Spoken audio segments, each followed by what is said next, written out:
মানুষকে অন্তরের অন্তঃস্থল থেকে শুভেচ্ছা, ভালোবাসা, ধন্যবাদ, কৃতজ্ঞতা জানিয়ে শুরু করছি।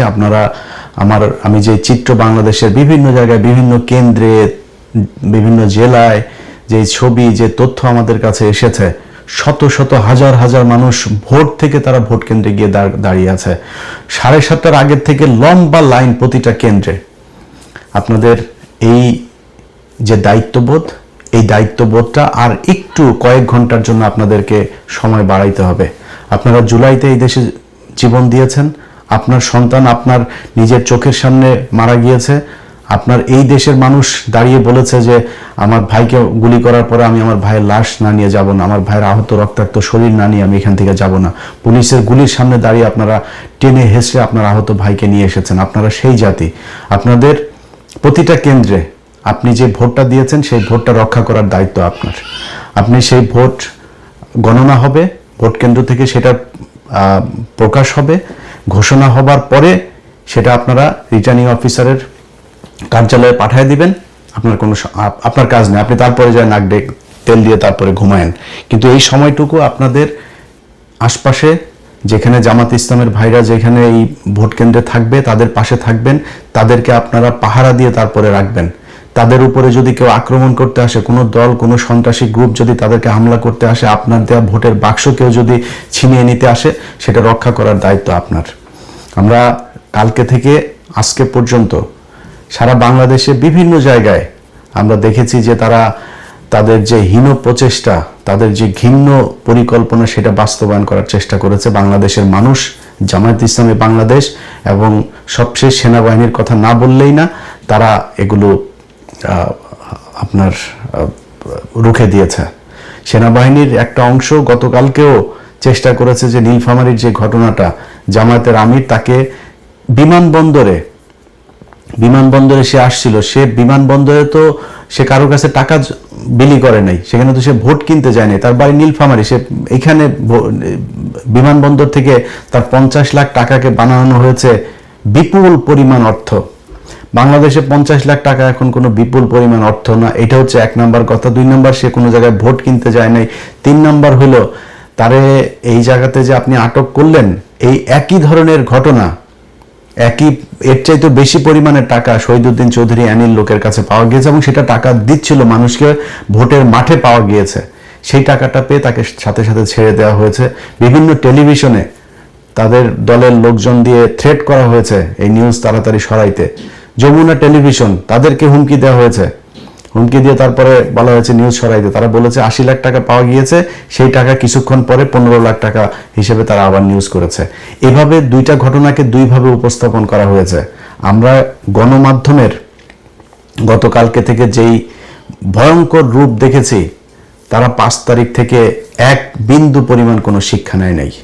গণমাধ্যমের যারা আছেন, যে সাংবাদিকরা এখনো পর্যন্ত এইসব অসভ্য কার্যক্রম চালিয়ে যাচ্ছেন, আপনাদের কাছে অনুরোধ থাকবে, মনে করার কোনো কারণ নাই যে আপনি একটা নিউজ করবেন আর সেটা বাংলাদেশের সব মানুষ হুমড়ি খেয়ে পড়বে আপনার কথা বিশ্বাস করে, তারপর যা ধানের শীষে ভোট দিয়ে আসবে। সেদিন বাংলাদেশের বহু আগে ইলিয়াস পিনাকিরা উঠিয়ে দিয়েছে। আপনাদের চাইতে বহু বড় প্রভাবশালী, প্রতাপশালী, ক্ষমতা সম্পন্ন এক ফেরাউন এই দেশে ক্ষমতায় ছিল। তারা যখন কিনা ঘুমাইতো, ঘুমের মধ্যেও আমাদের ছবি চোখে দেখতো, তাদেরকে শান্তিতে থাকতে দেয়নি। আপনারা এখনো এত বড় কোনো ছেটের বাল হয়ে যান নাই যে আপনারা যা মনে চায় তাই বলবেন আর এই দেশের মানুষই করবে। আমি ইলিয়াস আজ থেকে সেই 2014 সালের ইলেকশনে আমার অবস্থান যেভাবে এই দেশের নির্যাতিত, নিপীড়িত মানুষের পক্ষে ছিল, আজকেও সেখানে আছে, সারা জীবন সেখানে থাকবে। নিজের ব্যক্তিগত অনেক বড় বড় স্বার্থ বাদ দেয়া এই দেশের যেসব নির্যাতিত মানুষ আছে, যারা অত্যাচারিত মানুষ আছে, যারা সংকটে আছে, সমস্যায় আছে, তাদের পাশে ইলিয়াস দাঁড়িয়েছে। বহু ক্ষমতাশালী লোকজনের সাথে সম্পর্ক নষ্ট করেছে, খুব অসহায় নির্যাতিত মানুষের জন্য, তাদের জন্য কথা বলতে গিয়ে, তার অধিকার আদায় করতে যায় বহু প্রতাপশালীদের সাথে সম্পর্ক নষ্ট হয়েছে। সো আপনাদের এই দেশের মানুষকে আপনারা যদি চান যে আপনারা যা মনে চায় বলবেন আর সেই দেশের মানুষ আপনাদের এইসব কথাবার্তা সব শুনে ফেলবে, এটা মনে করার কোনো কারণ নেই। আজকের চিত্র দেখেন, আপনি কয়টা রিউমার ছড়াবেন, কয়টা গুজব ছড়াবেন? এদেশের মানুষ ভোট দিচ্ছে, শত শত হাজার হাজার লক্ষ লক্ষ মানুষ ভোট দিচ্ছে। আপনি এই ভোটের এগুলো গুজব ছড়ায় আপনারা এই করে ফেলবেন। অতএব সাবধান করে দিচ্ছি ভাই, এই নির্বাচনকে ঘিরে যদি মনে করে থাকেন বিশেষ কোনো দলকে আপনাদের ক্ষমতায়, কালকে থেকে যে নিউজ আপনারা করেছেন, বিশেষ করে ৭১ টিভি, মানুষ হয় না এখনো পর্যন্ত। এখানে এক দলের দালালরা বের হয়ে আরেক দল আছে, তারা এসে RTV এরা এসে নিউজ করছে।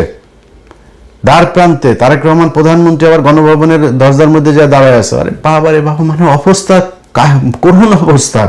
তারা প্রধানমন্ত্রী না পারে বানায় দেয়, পত্রিকা অফিসে যদি সেই ক্ষমতা থাকতো কালকে বসায় দেয়, আজকে নির্বাচন হইতে দিত না। এরকম পরিস্থিতি এটা করেছে এই দেশের গণমাধ্যম। তাদের এই ভয়ঙ্কর রূপ কালকে থেকে দেখছি। আজকে আশা করি এই মানুষের, আপনাদের লোকজন তো বাইরে আছে, মাঠে দেখছে কেন্দ্রগুলোর অবস্থা, আমরাও দেখছি। অতএব এদেরকে একটু বোঝার চেষ্টা করেন, এদের চোখের ভাষা দেখার চেষ্টা করেন, কি বলতে চায় এরা, কি বুঝাইতে চায়, কে কাকে ভোট দিবে, কারা ক্ষমতায় আসবে, এখনো সময় আছে কিছুক্ষণের জন্য। সো খুব সাবধানে আপনাদেরকে কাজ করতে হবে। সেনাবাহিনী সেই নীলফামারীতে যে ঘটনাগুলো হয়েছে সেখানেও DGF-এর ৩-৪ জন অফিসার জড়িত, কিন্তু এই সেনাবাহিনীর কিছু অংশ তারা এখনো চেয়েছে যে কোনোভাবে হচ্ছে বিএনপিকে ক্ষমতায় এনে তারপরে ১.৫ বছরের মাথায় শেখ হাসিনাকে ক্ষমতায় আনতে, এই দেশের রাজনীতিতে নিয়ে আসতে হবে। এই অবস্থা এই দেশে চলবে না। আপনারা হাসিনাকে আর আওয়ামী লীগকে, ইন্ডিয়াকে যে যত আনতে চাবেন সে তত সমস্যায় পড়বেন। তার বিরুদ্ধে আজকে আমি পিনাকি, আমরা কেন আজকে আপনাদের বিরুদ্ধে থাকবো? আপনারা ৫ তারিখের পর থেকে এখন পর্যন্ত প্রথমেই বুকে চিন চিন করে রে আপনার এই শেখ মুজিবের ইয়েতে মূর্তি ভাঙা দেখা, এটা দিয়ে শুরু হয়েছে। তারপরে আপনারা আওয়ামী লীগের প্রতি প্রেম, আওয়ামী লীগের এই দৃশ্য দেখে আপনাদের খুব খারাপ লেগেছে। তারপরে আওয়ামী লীগকে এই দেশে রাজনীতি করতে দিবেন, সব মামলা তুলে নেবেন। আওয়ামী লীগ বিএনপি ভাই ভাই, এগুলো বহু শয়তানি। ২ দিন আগে তারেক রহমানের মতো মানুষ বলে শেখ হাসিনার সন্তানেরা, পরিবারের লোকজনেরা যদি চায় তাহলে রাজনীতিতে আসতে পারেন। আপনি কে ভাই? আপনি আওয়ামী লীগকে রাজনীতি করতে দেওয়ার কে? আপনি এখন প্রধানমন্ত্রী হয়েছেন, আপনি এই যে ঘোষণাটা দিলেন, এই ঘোষণা দিয়ে আপনার অর্ধেক ভোট নষ্ট করেছেন। আপনারা মনে করেন যে আওয়ামী লীগের ভোট নিয়ে, বাংলাদেশে আওয়ামী লীগের ভোট নাই ভাই। কয় পার্সেন্ট নেবেন? 5%, 10%? ভোট দিতে যাবে না অর্ধেক। যেগুলি যাবে তাদের উপরে আপনারা যে নির্যাতন করেছেন এই গেল ১.৫ বছরে, এই মামলা বাণিজ্যের নামে, এগুলো আওয়ামী লীগের লোকজন ভুলে গিয়েছে। তারা আপনারা ভোট দিতে যায় আপনার দলের হয়ে মিছিল করবে, আপনার সাথে মিটিং করবে, যারা যদি ভোট দিতে যায় দাঁড়িপাল্লায় ভোট দিয়ে আসবে। গ্যারান্টি দিলাম আপনারে, ইনশাল্লাহ আজকে নির্বাচনের পরে এটা রেজাল্ট পাবেন। বহু গবেষক, বহু ভবিষ্যৎবাণী, গোয়েন্দা টোয়েন্দা, অনেক কিছু, ঢাকা বিশ্ববিদ্যালয়ের ডাকসুর কথা মনে আছে না? মনে আছে? নাকে খত দিয়া তারপরে কথা বলতে হবে। তোরা আবার ফের এখন এসে অনেক এরা ভবিষ্যৎবাণী দেওয়া শুরু করছে। এরকম 70% তারেক রহমান প্রধানমন্ত্রী হয়ে গেছেন, বিএনপি চলে এসেছে, এরকম তোদের এই 70% তোরা আওয়ামী লীগের পক্ষেও এরকম তোরা জরিপ বানায় তারপর প্রচার করছিলি। সেই আওয়ামী লীগের 70% লোক কই? 21 কোটি 22 কোটি মানুষের দেশে 5% মানুষ যদি রাস্তায় নেমে আসতো হাসিনার জন্য, আজকে হাসিনারে যাইতে হইতো না। তারা কোথায়? 45 মিনিটের নোটিসে তোরা নাই হয়ে গিয়েছিস। এটাই হয় বর্জুয়া এই পুঁজিবাদী শাসন ব্যবস্থায় যারা নিজের পেটের চিন্তা করে তাদের রাজনীতিগুলো রাতারাতি পরিবর্তন হয়ে যায়। যারা আওয়ামী লীগ করতো তাহাই এখন বিএনপির অবস্থা খারাপ হবে, তারাই আবার আওয়ামী লীগে যায় যোগ দিবে। এরা নিজের পকেটের টাকা দিয়ে রাজনীতি করে না, রাস্তাঘাটে মানুষের টাকা পয়সা নিয়ে চাঁদাবাজি করে তারপর রাজনীতি করে। এই জন্য এদের রাজনীতির জন্য কোনো মায়া নাই। অতএব যে কথাগুলো বললাম, বাংলাদেশের মানুষের কাছে অনুরোধ থাকবে, ভাই আপনারা আর কয়েকটা ঘন্টা আপনাদেরকে কষ্ট করতে হবে। আপনারা ভোট দিয়ে চলে গেলে হবে না, রুটিন করে তারপর আপনাদের যাইতে হবে। কিছু মানুষ যাবেন, খাওয়া দাওয়া করবেন, রেস্ট নিয়ে আবার আসবেন। ভোট গণনার পর থেকে প্রতিটি সেকেন্ড ভোট কেন্দ্রের বাইরে পাহারা দিতে হবে। এখানে কোনো সন্ত্রাসী কার্যকলাপ করতে দেওয়া হবে না। এটা আপনাদের মাথায় রাখতে হবে। আপনারা এই বাংলাদেশের যেই পরিবর্তনের হাওয়া আমাদের বাংলাদেশের ভাগ্যাকাশে আমরা দেখছি, সেই পরিবর্তন যদি হয়, এটা আপনি আমার জন্য করবেন না, এটা ডক্টর শফিকুর রহমানের জন্য করবেন না, জামাত ইসলামের জন্য করবেন না, আপনার জন্য করবেন। আমি গতকালকে আমার ভিডিওতে বলেছি, ভাই আমি জামাত ইসলামের কেউ না, আমি জামাত ইসলামের এমপিও হব না, মন্ত্রীও হব না, জামাত ইসলামের কাছে আমি কোনো সুবিধা আনতে যাব না। কিন্তু আপনাদের জন্য আমি আজকে এই যে সেনাবাহিনীর সাথে আমার সমস্যা, বিডিআরকে নিয়ে আমার সেনাবাহিনীর সাথে সমস্যা, সরকারের সাথে সমস্যা, আসিফ নজরুলের সাথে সমস্যা, এই সমস্যা এই দেশের আলেম সমাজের এখনো প্রায় ৪-৫ হাজার আলেম এখনো জেলখানায় আছে। এই যে তেজগাঁ থানা ছাত্র শিবিরের সেক্রেটারি এখন পর্যন্ত জেলখানায় আছে। এদেরকে নানান মামলা, কিসের সব সন্ত্রাস বিরোধী আইন, এই আইন সেই আইন, এইসব মামলায় তাদেরকে আটকে রাখা হয়েছে। এই বাংলাদেশের জন্য তো এই দেশের মানুষ মারা যায় নাই। পরের দিন বলেছি, পরের দিন যে আসিফ নজরুলকে যে আপনি এই সন্ত্রাস বিরোধী আইন এটারে বাতিল করেন, এইখানে যারা এর আগে আটক হয়েছে সব কটারে ছাড়েন নাই তারা, এখনো সেই ব্যক্তিগুলো জেলে। আপনাদেরকে আল্লাহ মানে এই যে আযাব, এই আযাব আল্লাহ আমার মনে হয় না জীবনে কোনোদিন মাফ করবে। তাদের কারণে আপনারা আজকে চেয়ারে বসে আছেন, অথচ সেই মানুষগুলো এখনো জেলখানায় আছে। বিডিআর এর পরিবারগুলো বিশ্বাস না হলে যান জেলখানায় যান। আমি তাদের ভিডিও দেখেছি, ছবি দেখেছি, আমার কাছে তার পরিবারের লোকজনেরা পাঠিয়েছে। প্রতিটা মানুষের কোমরে, এই রানে, পায়ে, নিচে সবার ড্রিল মেশিন দিয়ে আপনার ফুটো করা হয়েছে, পেটানো হয়েছে, প্লাস দিয়ে নখ উপড়ে ফেলা হয়েছে। যান, প্রতিটা মানুষের শরীরে সে আঘাতের চিহ্ন আছে। আপনারা তাদের পাশে দাঁড়ান নাই, তাদের জন্য কিছু করেন নাই। তো ভাই, আপনাদের আল্লাহ আরেকটা সুযোগ দিয়েছে, এই অধিকার আপনাদেরকে আদায় করতে হবে। আমি জামাত ইসলামের কেউ না, কিন্তু এইটুক কথা বলছি যে গতকালকের মতোই বলতে চাই যে আপনি আপনার যে ট্রিটমেন্ট, আপনার ট্রিটমেন্ট আপনি বাংলাদেশের সরকারের টাকায় ট্রিটমেন্ট পাবেন।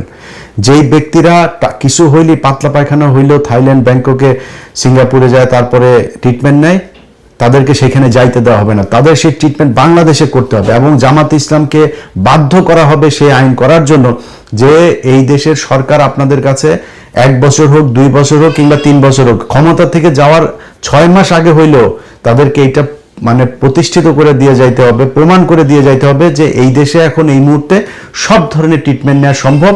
এবং কেউ যদি কোনোদিন সংসদ সদস্য হইতে যায়, তাকে নির্বাচন কমিশনের এই মানে এই আইনের ভেতরে আপনার নিয়ে আসতে হবে যে এই দেশে যে সংসদ সদস্য হবে সে বিদেশে যাইতে পারবে না ট্রিটমেন্টের জন্য। যদি যাইতে চান, আপনি যদি যান, তাহলে এই দেশে যত সাধারণ মানুষ আছে, একদম প্রত্যন্ত গ্রামের একজন মানুষ, তাকেও ট্রিটমেন্টের ব্যবস্থা করতে হবে সরকারিভাবে। যদি আপনার কোনো ট্রিটমেন্ট এমন থাকে যেটা এই দেশে হয় না, তাহলে ওই মানুষটারও এই ট্রিটমেন্ট পাওয়ার সুযোগ এবং তার সেই অধিকার আছে, সেই অধিকার বাস্তবায়ন করতে হবে। আপনি একটা অফিসে যাবেন, আপনি ঘুষ দিবেন না, আপনার যে অধিকার সেই অধিকার ঘুষ ছাড়া করতে হবে। সরকার সেটা বুঝবে, ওই অফিসারকে কত টাকা বেতন বাড়াইতে হবে, কি করতে হবে, এটা তাদের ব্যাপার, আপনি করবেন সেটা। এই দেশে যত ধরনের মানুষ বিদেশ যায়, যত দেশে যায়, ইন্ডিয়া, পাকিস্তান, শ্রীলঙ্কা থেকে যাইতে তার যেই সুযোগ, যে কয় টাকা খরচ হয় সেই টাকায় নিতে হবে। এরকম অনেক কিছু আছে যেই জিনিসগুলো এই দেশের মানুষকে পাইতে হবে, পাওয়ানোর জন্য ব্যবস্থা করা হবে ইনশাল্লাহ। আপনারা শুধু আর কয়েকটা ঘন্টা, এই দেশের তারা জামাত ইসলাম বলেছে তারা শাসক হইতে আসেনি, সেবক হইতে এসেছে। এই সেবকদেরকে সেবা করার জন্য যে সুযোগ তৈরি করে দেওয়া দরকার, সেটার দায়িত্ব এখনো আপনাদের হাতে। আপনারা ভোট কেন্দ্রগুলোতে থাকবেন, পাহারা দিবেন। এবং সবশেষ আবারও সেনাবাহিনীকে আগেও বলেছে